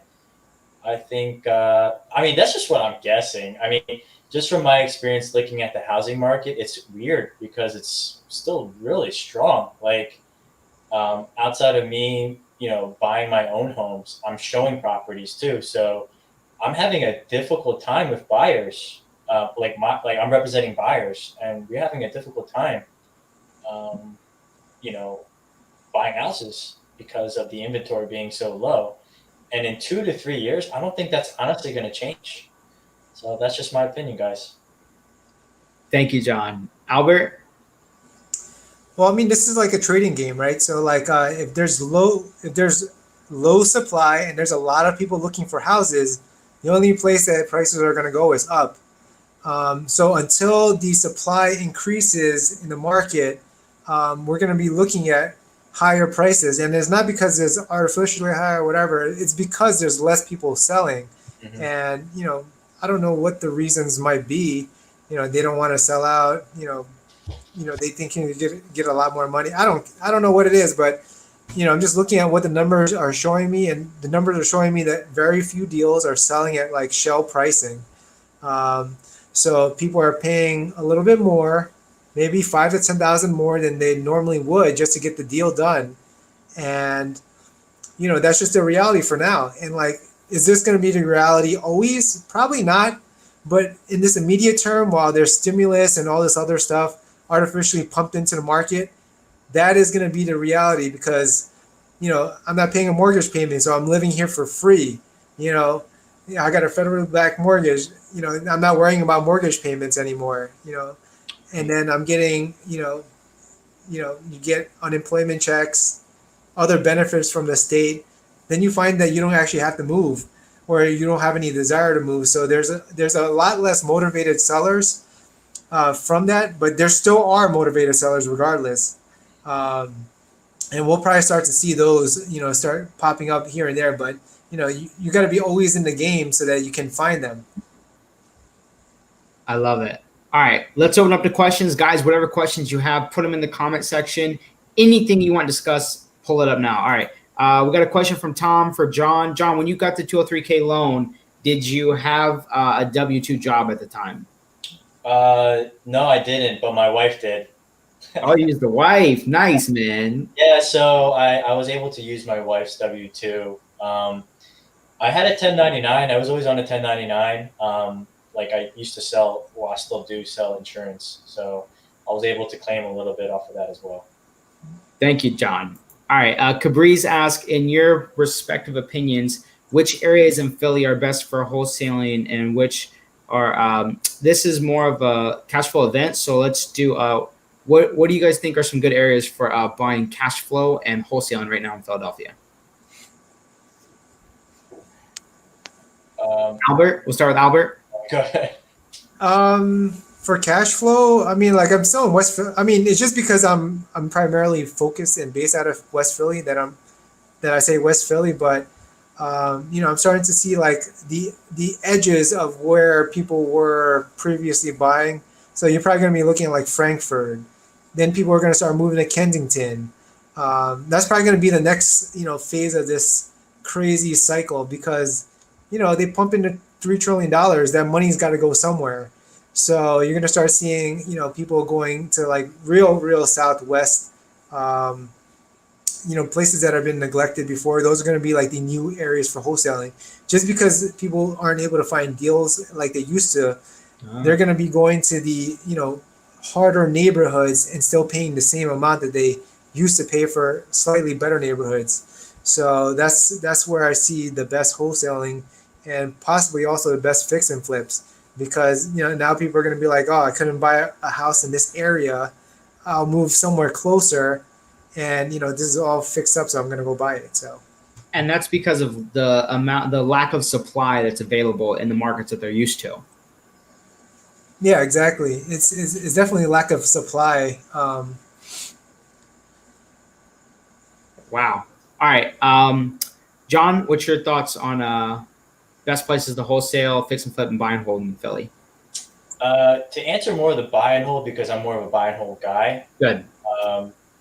I think, in my personal opinion, guys, if you ever heard of your friends talking about this place is up and coming, then it's not up and coming. I'm gonna tell you. So, like, if you have access or if you can get access to the MLS, you're gonna find certain pockets of Philadelphia where house prices have huge variance. So, what I mean by that is, one house might be selling for $350,000, but then another house might be selling for $150,000. You know what I mean? That is a sign of some form of gentrification, right? Or at least some form of variance. What I mean by that. So, more or less, the areas that your friends talk about, or whoever, your brother, your sister, if they say this place is up and coming, they're consistently, the houses are generally pretty consistent in price. So it's actually pretty hard to find a quote unquote good deal over there. So I'm looking actually personally for me in areas that are not even one cycle, but more like 2 cycles away from potentially becoming a better area, so to speak. So if you want to know exactly where it is, and like Albert said, it's mostly in West Philadelphia, the deeper pockets of Germantown, even in Southwest Philadelphia, like King Sessing, what was that, Cobbs Creek. Appreciate that, John. All right, Jen asks, Albert, do you use your funds to buy in cash? Albert, are you buying these properties all cash? I used to, but then I found that it just took so long, and I was stuck in properties for too long. So I decided, I would use that, partner that I had for refinancing also to help me get hard money loans, and that's primarily the method that we go about funding properties using hard money. Which takes us into our next question from Sharita. What's the typical cost for hard money right now for you guys? John? Okay, so for me, it's about 10% interest. And then I believe it's 3 points, but the company I use actually, they roll the points into the loan, so I actually don't have to pay up front. Nice. And do they cover all the rehab as well? Yes, 100% of the rehab and even the purchase as well. Oh, wow. That's great. Albert, what's your hard money cost right now? The hard money cost is ranging from anywhere 9 to 12% with a couple points. So it's like either 2 or 3 points depending on the project. Thank you, Albert. All right, Dan Huey asked, how many units? How long did it take you guys to accumulate your portfolios, and roughly how many units do you guys have in the portfolio? John? So right now, I think I have 13, 14 units as of now. Nice. I didn't really count, but I think it's around there. And how long did it accumulate? Yeah, it's probably a little less than 2 years now since I accumulated all that. That's solid, man. Albert? Yeah, I have quite a few properties through various partnerships, and I've accumulated these properties over the last 3 years. Yeah, it's about 3 years now, coming up on September. All right. Adrian asked, you guys have like a favorite book or a favorite website that you would recommend for beginners in the cash flow area? Honestly, that book that Brandon Turner wrote, it's this blue book. I forgot what it's called, but if you go Bigger Pockets, guys, like if you go on Amazon and you type in Bigger Pockets, it's a blue covered book. That's what honestly helped me like analyze a deal and like first at least take a look at whether or not I thought a deal was good. So that's a good place to start. Awesome, John. Albert?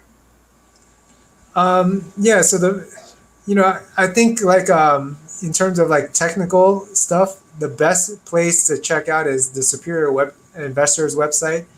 Yeah, it's good. Because there's actually, I mean, look, I know you guys are running it, but like the thing is that they have like all these recorded videos that you can actually go there and watch.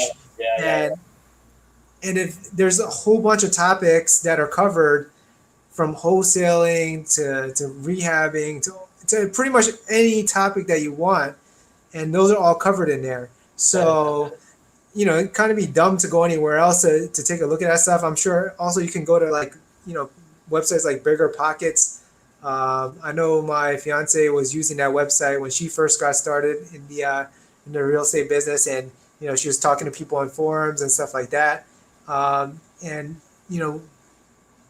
I think the biggest thing that you want to start to look for, probably on YouTube or whatever, is just something that's going to help you, realize why you want to do this business, because this business is definitely not the easiest. And when, you don't have your, idea of like why you want to do this, you're going to get swayed by like all the problems that go wrong. Yep. And you're going to find yourself quickly leaving the business. So, keep in mind and look out for stuff like that, inspirational stuff like Tony Robbins or, stuff like that. Albert Wu's dropping that motivation right now. Was Adrian the guy who asked about the rehabs? Did Adrian ask about the rehabs? Yeah. Was he the guy that asked like how much, like how do you determine or calculate rehab costs? Yeah. Yep. Yeah. So, I think I already mentioned this, but on Superior Investors, like literally you guys have that like. And I can just give it to you guys now. We do have it on our website, but like a typical gut with plumbing, electrical, kitchens, bathroom, paint, and floors is like $60 to $65 a square foot, depending on the area. If you're doing kitchens, bathroom, paint, and floors, and what I mean by that is redoing. Keep in mind, if you have plaster walls throughout the house, these numbers are going to be more expensive versus having drywall and doing demo with drywall. But for a kitchen, bath, paint, and floors, it's typically $35 to $40 a square foot. And if you're just doing paint and redoing floors, maybe laying laminate, it's typically anywhere from $10 to $20 a square foot on average. There you go, Adrian. I got you, bro. All right, next question from Alexander. All right, guys, listen. I got $100,000. Was looking to flip in Philly. Is it possible? Yeah. John's like, Alexander, do you want to work with me, bro? I'll help you. No, like, do you guys do partnerships or allow people into some of your deals? It's funny that you asked, Elijah. I actually just came back today with a potential partnership. We looked at a house in Point Breeze for a flip, and it's a 50-50 deal. Nice, man. Yeah. So you do entertain that then? I do. So, Albert, do you have anything to say to this question? He's got $100,000 cash and he's wanting to flip in Philly. What's your thoughts on that? Just going into it with 100, just because you have the money doesn't mean that you're going to make money. So, like, first thing I would say is just get educated first on how to get this thing done, because that 100K could turn into a 80K or you becoming a don't wanter that I buy. So, you probably want to get a little bit of education so you know that you're not getting taken advantage of. I love it. All right. Tom asks, when will the foreclosure floodgates open? When do you guys? Is there going to be a bunch of foreclosures coming up in the markets within the next 6 months to a year to 2 years? John, what do you think? I wish I could tell you that answer. I have no idea. I don't feel qualified to answer that question. You're good. Albert, anything to say to that? Well, there's nothing to be like. I'm not a forecaster or anything. Just kind of look at what macro data is showing us. A lot of people are deferring their mortgages right now, so they're just hoarding cash. Like they're basically taking the cash that they would have paid to their mortgage, and they're putting it off for another day. So right now it's just deferment. So a lot of people are not paying the mortgages. But when this thing is all over, it's just going to be tacked on to the back of their loans, from my understanding. And in that case, there's no real technical foreclosure that's been initiated in the first place. And just for optics reasons, you probably won't see anything happen until after the election, because nobody wants to get a foreclosure flood on their watch, especially going into an election. So go figure. David Tran says, congratulations again, Albert. All right. Dan Huey asked, John, who did you use for the refi? Yeah, I want to know that. Who are you guys using for refinances right now? Yeah, I use RCN. R as in Ricky, C as in Charlie, N as in Nancy, capital. Like, guys, I think I saved you probably about 3 months of time by giving you that answer. So, yeah, go on using. Are they local to Philly, or are they like nationwide? The number I called was in Connecticut. The guy I talked to sounded like he had a really southern accent, so I have no clue, to be honest. Southern accent. Yeah, but the guy. Are you saying that people from Philly don't have southern accents? Is that what you're saying right now? It definitely wasn't a Philly accent, though. I can tell you that. Like it was like a thick southern accent. But the people I've used before were actually located in Texas. They were in Dallas. Oh wow! All right, Albert, who are you using for refinances? I use PFCU. They're probably one of the best banks to use right now in terms of speed and timing. I've used other banks, but they just take so long to underwrite loans that you're sitting there paying hard money for multiple months while you're waiting to get refi. It doesn't even make sense. I'd rather pay a higher rate just get me out of this hard money loan. Yo, Albert, you forgot that the rates are pretty good there too.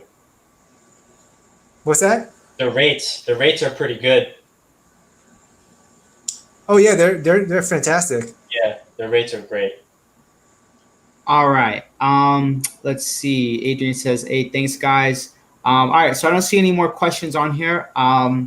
So with that being said, guys, for those of you guys who are still on here with us, we've had over 50 people tune in on this live show. A lot of fun. Do me a quick favor, okay? If you guys got any value out of today, you enjoyed it, you learned something, maybe you got a good joke from Albert or John, definitely not from me. But if you had some fun here with us, please do me a huge favor. Hit the like and share button. Share this with your friends. Share this with your family. Share this with your neighbors. Definitely helps us reach more people so we can continue doing this for you guys. Albert and John, people are on here. We know that you guys have experience. We know that you guys are movers and shakers in the Philly markets. If we wanted to get in touch with you guys, maybe we had a deal that we wanted to present to you, or maybe we have some capital and we want to talk about some of the things that, you guys are currently working on and how we can go in on deals together. What's the best way for someone to reach out to you guys? We'll start with John. Yeah, so my Instagram, I think I plugged it on the bottom. It's John. Let me remove this here. Yeah. There you go. Oh, wait. There we go. It's John Lee _ real estate. So just send me a direct message on Instagram and I should be able to respond. Just to let you know, John, most of these people come from Facebook and YouTube and Meetup. Okay, well, oh man, there's a lot of John Lees on Facebook, so you might have, you might have a hard time finding me.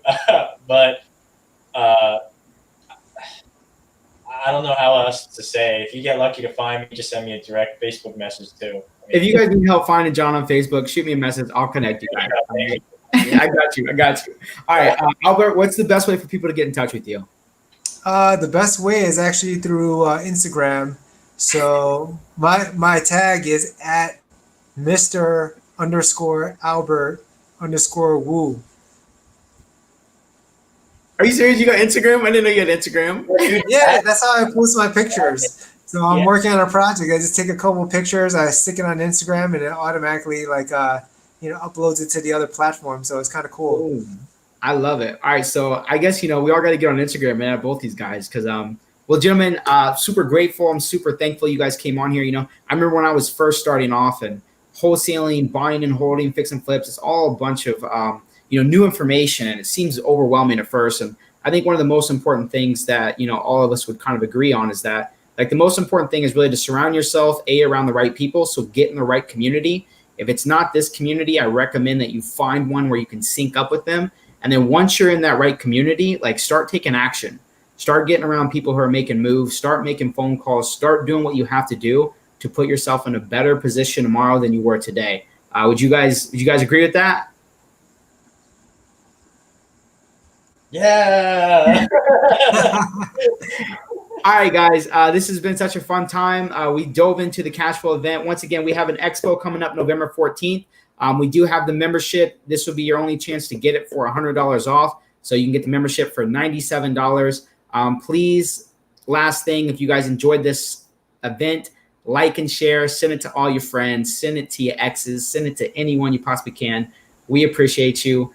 Albert, John, thank you guys for coming on. We as a community, we're grateful for you guys, and we're excited to see where you guys are within the next 6 months to a year, and we'll bring you back on so we can dive in deep again. Thanks, guys. Thanks, Elijah. All right. Appreciate you. All right. Albert, don't forget, send me the invite for the wedding, buddy. Yeah, I think it got lost in the mail because I already sent it out. Oh, you already? Yeah. Can you you want my address? We can just resend it. Yeah. I put it in a mailbox. It looked like a trash can, but I'm sure it's gonna get the trash can. Yeah, that's the wrong one. You got to do it in the mailbox, like the real mailbox, like the post office. I'm pretty sure I put it in the right place. Okay, all right. I'll look for it. I'm just messing with you. All right, I'll talk to you later. All right, I'm gonna end this. Okay, guys. Hey, for those of you guys still on here, appreciate you. We have what are you doing, John? Getting ready for bed? What, you want me to stick around? Nah, you don't have to. You look tired. Go get some rest, dude. I'm good. I'm good. Are you fired up? Yeah, dude. This is awesome. Yeah, we're at home, right? We're at home. Yeah, we just chilling. Doing the same thing. Yeah, we just chilling. So, I have no idea right now, so we're good. Yeah, I have to get off here. I have to be up early in the morning because I actually have stuff to do. Appreciate you, John. All right, guys. I'll see you guys later. Peace out. Guys.